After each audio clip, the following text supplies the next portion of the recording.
In the city of Detroit, on the east side, change is taking place.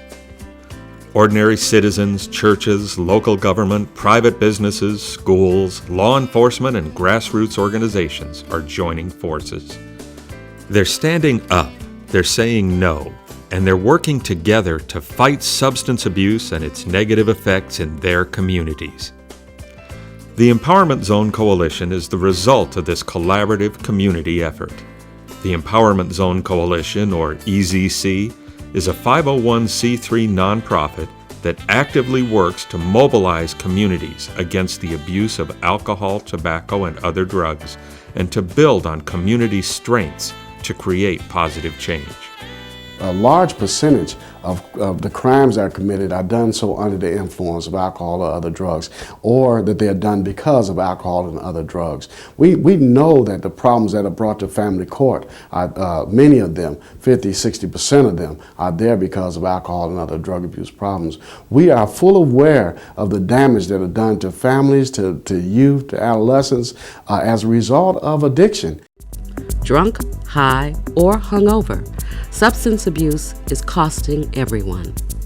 Hangovers cost society approximately $148 billion annually. Light and moderate drinkers cause 60% of alcohol absenteeism, tardiness, and poor quality work. It's not just alcohol. 76% of illegal drug users are employed full and part-time. That's 10 million people, more than the population of Michigan. And workers who are abusing are getting younger and younger. I think that if people knew that injection drug use was the second leading cause of HIV infection among black men, they would be surprised about that. I think that if they understood that substance abuse accounts for about 45% of the HIV/AIDS cases in the Detroit area, they would be surprised about that. My name is Latasha Booth, and I am HIV positive. I found out when I was 21 years old, and for the last 5 years I worked with adolescents from the ages of 13 to 24 who were both infected with HIV as well as at risk for becoming infected with HIV. The disease is very serious when it gets from HIV to AIDS, and it's a traumatic experience that I experienced, seeing someone that you birth leave before you. And the community really needs to become more aware of the disease and gather information. I think we have to recognize that one of the keys is prevention. Running a jail system where 85% of the people are in there either directly or indirectly on a drug charge, I think what is so important for us to realize is that we can't build our way out of this issue or out of this problem. And so what we have to do is concentrate on awareness, education, treatment, and make sure that people understand that this cuts across all socioeconomic boundaries, that it's in the suburbs as well as in the city.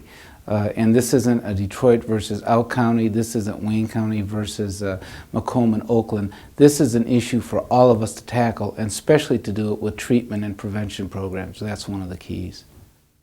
And as you look at what those elements that actually help to get us to this point in time where parents aren't able to care for their children, where people are being incarcerated at alarming rates, where persons are unable to complete school or a job, what was it? What was the common denominator? And without question, it was substance abuse.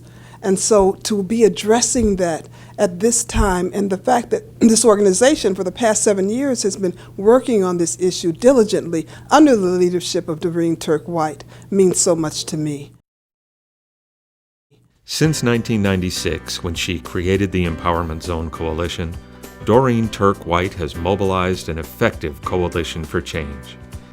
The EZC has reached out and into the community and has recruited more than 100 members. Faith-based leaders, family service organizations, businesses, law enforcement, schools, and residents work together, unified, in creating programs with a singular goal: a safe, healthy, and drug-free society for the citizens of Detroit. And it's working.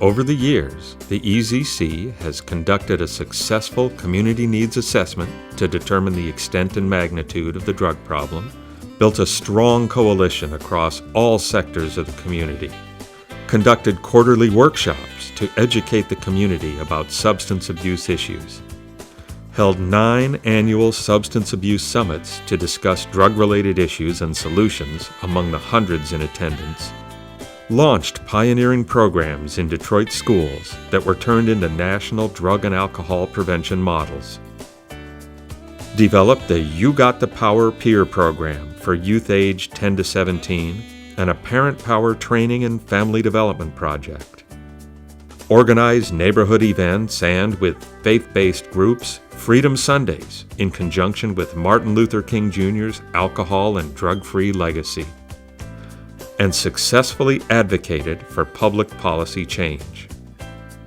The Empowerment Zone Coalition has also worked hard to spread the word, and the Empowerment Zone Coalition has been recognized nationally as a leader in effective coalition building.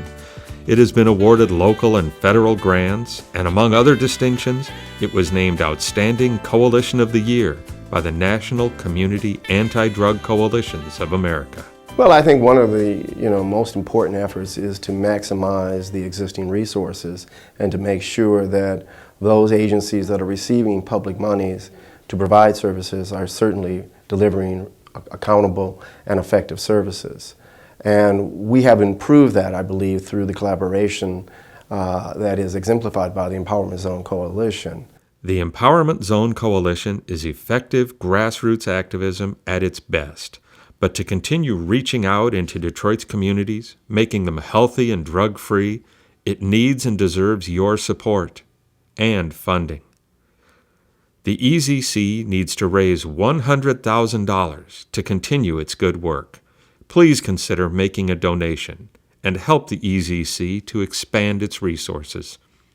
We also need volunteers, in-kind donations, loans of employees with technology skills, endorsements, or companies committed to turning around this community can adopt the EZC for a year and see the positive difference their support can make.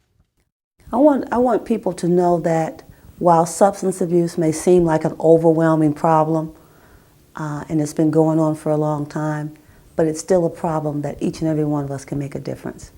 The feeling is there that we're serious about turning Detroit around, and that we're serious about a renaissance in Detroit. And we're serious that we want Detroit to be a place where people can live in safety and security and in good health with good schools and great families.